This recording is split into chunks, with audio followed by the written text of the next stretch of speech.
Hey everybody, my name's John. Welcome to the MidwestFlatlander channel. Today I'm out in the garden for a dirt therapy session. And as you can see, we've got some stuff going already and more to do. So let's get to it. So one of the things about dirt therapy is it's meant to inspire, not to influence. I'm not trying to be an influencer. I'm trying to be an inspirationer. I want you to take what I do, not copy it. You can if you want to. But I want you to see that you can allow yourself to be inspired by someone else and take that inspiration and turn it into something that you want it to become or that you want to do, right? It might not even be for the garden. It might be somewhere else. It might be going on that fishing trip, or it might be whatever it is that you enjoy doing. You can do it.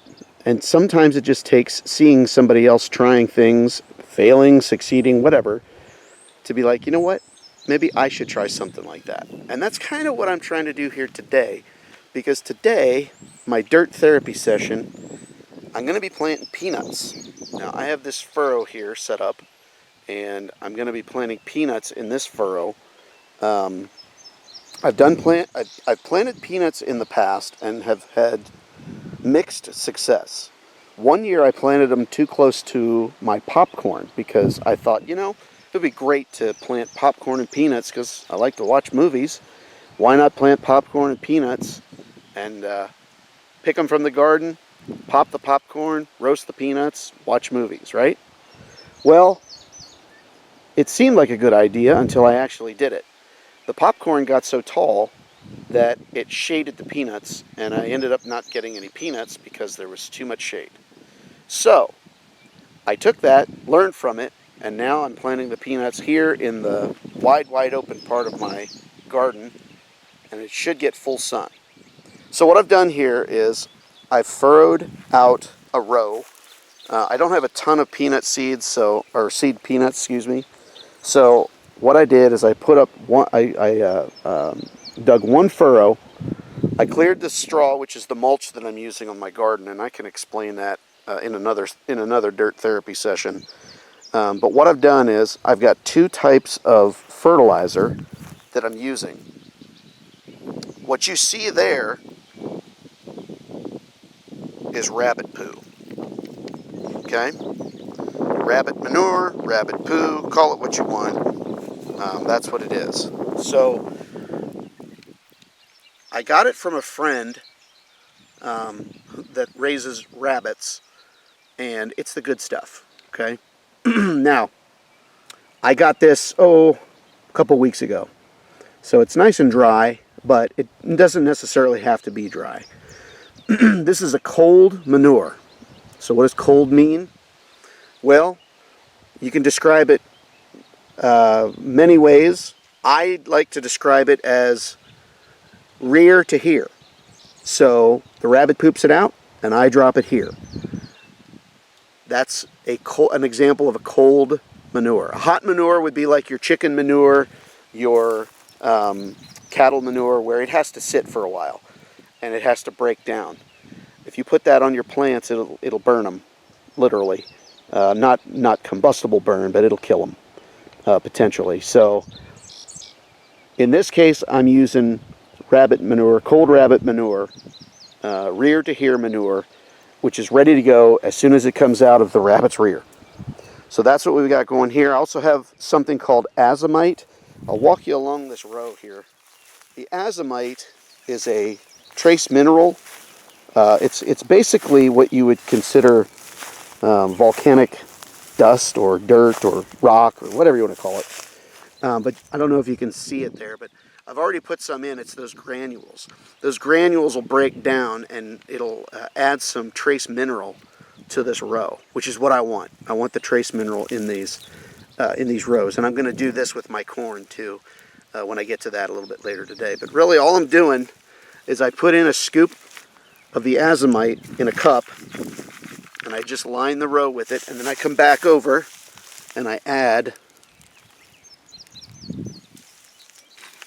the rabbit manure right in here, just like that. And I'm not trying to overdo it. I just want a little bit, because that'll be right in the ground, right where the peanut is planted. So just finish out the row like that. And now that's all ready to go. That is ready to go, ready for peanuts. And hopefully they'll turn out to be real happy. And I do that the whole length of the row. And once the seed peanut is planted, we'll just cover that back up.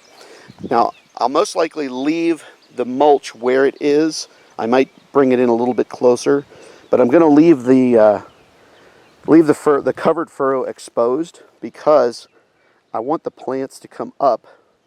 And as soon as they come up through the ground, I'll move the mulch back, and then mulch the small plants once they come up through the dirt. Now over here, this is where I'm going to plant the watermelons in that area of the box, and pumpkins in this area of the box.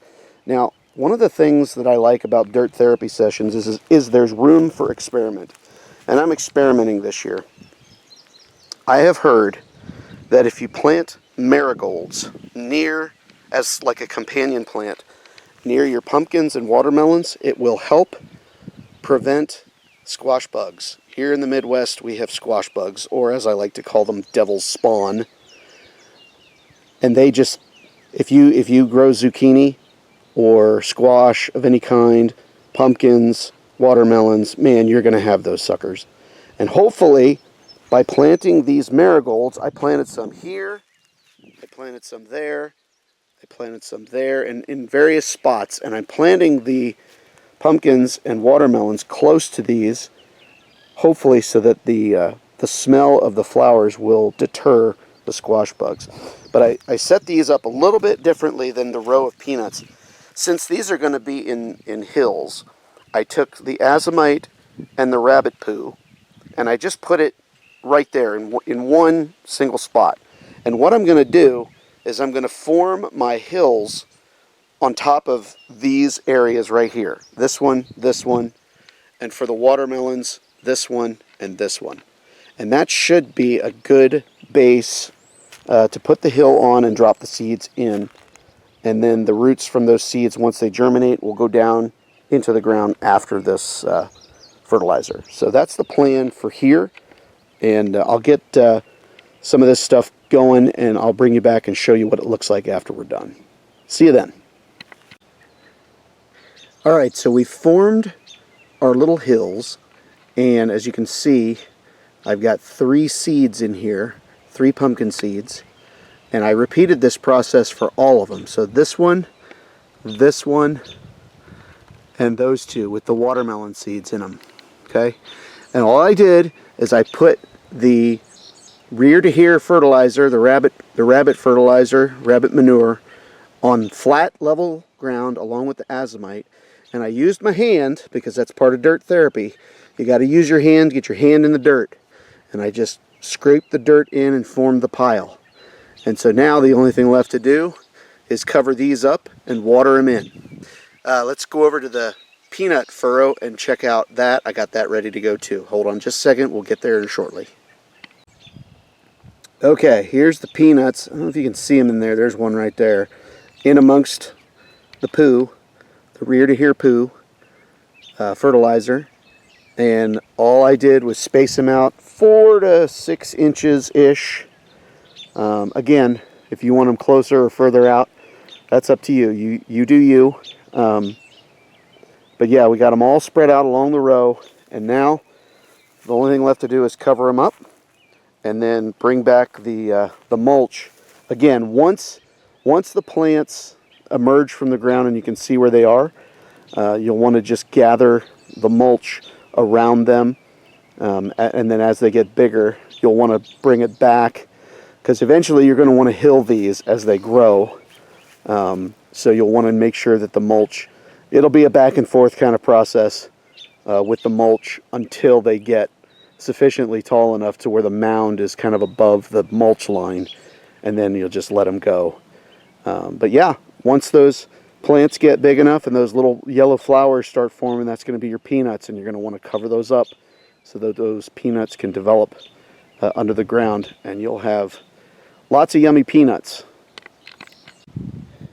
Okay, so I got everything covered back up in the pumpkin and watermelon box, and I did leave the hills exposed.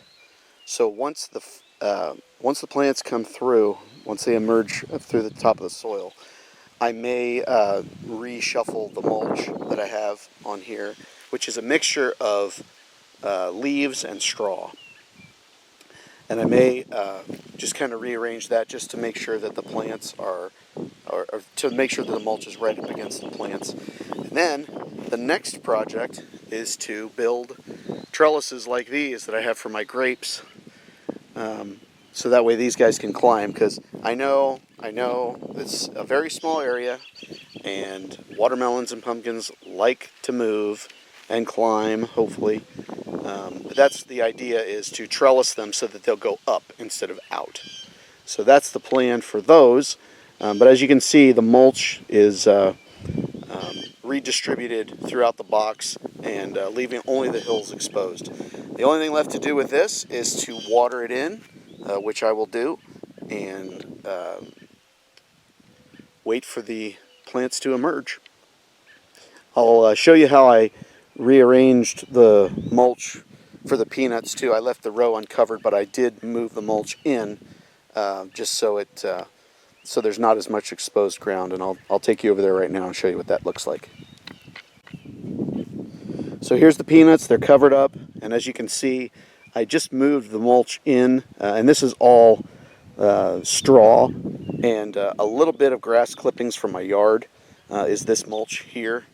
And there's a few spots that have some dried leaves into. We had a lot of wind this winter, and normally I like to cover the garden with leaves, but the wind kind of caused me to shift and switch over to straw this year. So normally I use leaves, but had to adapt just because the weather didn't cooperate. So, but you can see here, everything's covered up now, and I used the string to help me dig my furrow, and I dug my furrow with this guy right here. This is from Rogue Tools. RogueManufacturing.com is, I believe, the website. I'll put it in the description. But I love these garden tools. These are the ones that I use. These are the only ones that I use because I like them. They're strong, and they really do a good job. They're made from recycled farm discs, so really love these things. I've got a couple of other ones that I use mainly, probably about 4 or 5, maybe 3 or 4 that I use consistently. And I know my wife has a couple that she uses in her flower gardens, but they're pretty handy for my money, and they're not expensive, and they're made in the USA. So shout out to those guys. Love you guys' tools. Anyway, so now we wait and see for the plants to emerge, and then we'll rearrange the mulch again once that happens. And then for the corn, I'm just going to rinse and repeat this process. I'm going to move the straw back like I did here.